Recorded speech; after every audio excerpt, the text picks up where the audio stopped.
हर देश को ये सोचना चाहिए, हर राज्य को सोचना चाहिए कि आप अपना वित्त मंत्रालय किसे दे रहे हैं। अनपढ़ों को दे देंगे तो चौपट हो जाएगा।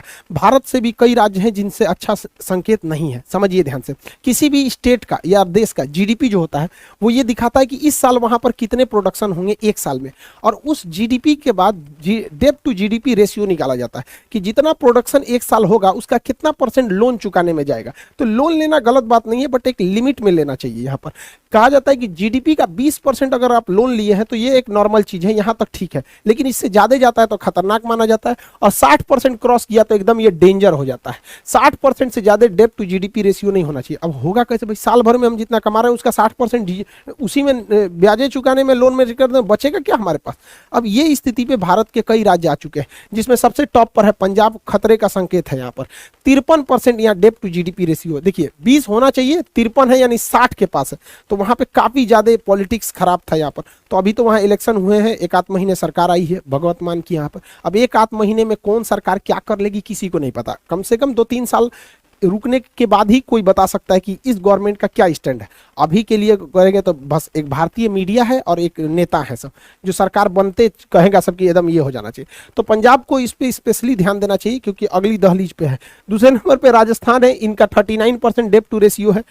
उसके बाद 38% पश्चिम बंगाल का है, 34% उत्तर प्रदेश का है, और आंध्र प्रदेश का 32% डेब्ट टू जीडीपी रेशियो है। यानी ये लोग श्रीलंका जैसी स्थिति के लिए मतलब अब धीरे धीरे जा रहे हैं। 60% थ्रेशोल्ड क्रॉस कर जाएंगे तो बहुत दिक्कत हो जाएगा। यहाँ पे श्रीलंका का डेब्ट टू जीडीपी रेशियो 110% था, इसलिए डूबा। यहाँ पर ग्रीस जो डूब गया 2012 से 15 के बीच में पूरी तरह, उसका डेब्ट टू जीडीपी रेशियो 200% था, इसीलिए पूरी तरह से चौपट होगा। हमारे अगल बगल के कई देश भी हैं जो इसी संकट में आने वाले हैं, जैसे नेपाल। केपी शर्मा ओली याद होंगे आपको, क्या नौटंकी किया था इस बंदे ने, पूरी तरह भारत और नेपाल के रिश्तों को खराब करके रख दिया। ठीक हुआ ये गया, वरना भारत और नेपाल के रिश्ते को एकदम रसातल पे गिरा देता। इसका डेब्ट टू जीडीपी रेशियो 53% है। यहाँ के वित्त मंत्री को पता ही नहीं है कि ये डेब्ट टू जीडीपी रेशियो होता क्या है यहाँ पर। अब सबसे बड़ा खतरा तो पाकिस्तान है। पाकिस्तान का डेब्ट टू जीडीपी रेशियो 74% है। आप समझ सकते हैं ये खतरे के निशान को पार कर चुके हैं, अब कभी भी ये बर्बाद हो जाएगा।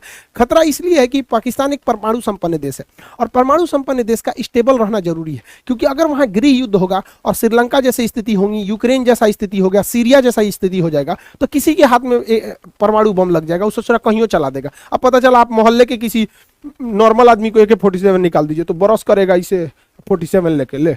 तो भाई बड़े हथियार जिम्मेदार देशों के पास होना चाहिए। तो भारत के लिए भी एक चिंता का विषय, वहाँ आतंकवादी हर गली में एगो मिलेगा, कोनो को मिल गया परमाणु बम सीधे चला देगा भारत के ऊपर, ये नहीं देखेगा कि सोच रहा कितना दूर जा पाएगा नहीं।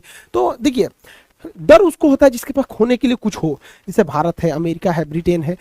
सोच रहा चुट्टा के पास है ये क्या है जो खोने के लिए यहाँ पर है। यहाँ पर और अफगानिस्तान तो देख ही रहे हैं, पूरी तरह से तालिबान के हाथ में चला गया, और इधर म्यांमार देख ही रहे हैं, आंग सांग सूके से पूरी तरह मिलिट्री ले लिया है। तो यहाँ पे म्यांमार में तानाशाही होगा, अफगानिस्तान में तानाशाही होगा, तो दूगो इधर से बर्बाद और ये दूगो कर्जा में बर्बाद, नेपाल और ये आपका पाकिस्तान। तो देखिए अब आगे क्या होता है, बट श्रीलंका को तो बर्बाद होना फिक्स है। बाकी दुनिया के देशों से भी हाथ जोड़ कर विनती है कि सीखो कुछ श्रीलंका से, किस तरह बर्बाद हुआ, और चाइना के डेब्ट ट्रैप में मत फंसो। अब भारत के हर राज्यों से कहते हैं कि भाई आप लोग भी अपना वित्त मंत्री सोच समझ के बनाइए, कि जिसको ये सब पता हो डेब्ट टू जीडीपी रेशियो क्या क्या होता है, इसे ही नहीं कि उठा के बना दे इसे महिंद्रा राजपक्षे टाइप का कि डुबा देगा।